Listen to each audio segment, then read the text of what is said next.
के अध्यक्ष रविंद्र रैना ने कहा कि बीजेपी चुनाव आयोग द्वारा जम्मू कश्मीर में विधानसभा चुनाव की घोषणा का इंतजार कर रही है। उन्हें 50 से अधिक विधानसभा सीटें जीतने की उम्मीद है, जिसके चलते उन्होंने काम शुरू कर दिया है। रैना ने कहा कि बीजेपी किसी भी गठबंधन में नहीं जाएगी और आगामी विधानसभा अपने दम पर लड़ेगी। रविंद्र रैना ने जम्मू में श्यामा प्रसाद मुखर्जी की शहादत दिवस पर उन्हें श्रद्धांजलि अर्पित की।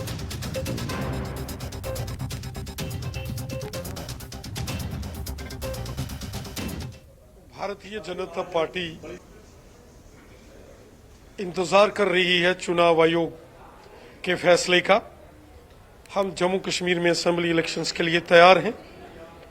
पूरी ताकत के साथ पूरे जम्मू कश्मीर में हम चुनाव लड़ेंगे।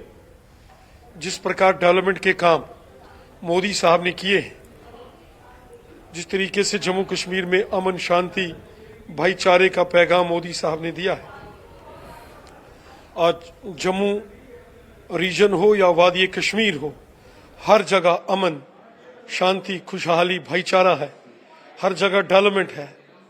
रात के 2 बजे भी लाल चौक श्रीनगर में चहल पहल रहती है। करोड़ों सैलानी दुनिया भर से वादी कश्मीर और जम्मू आ रहे हैं। आज जम्मू कश्मीर एक खुशहाल जम्मू कश्मीर बना है, ये मोदी साहब की देन है।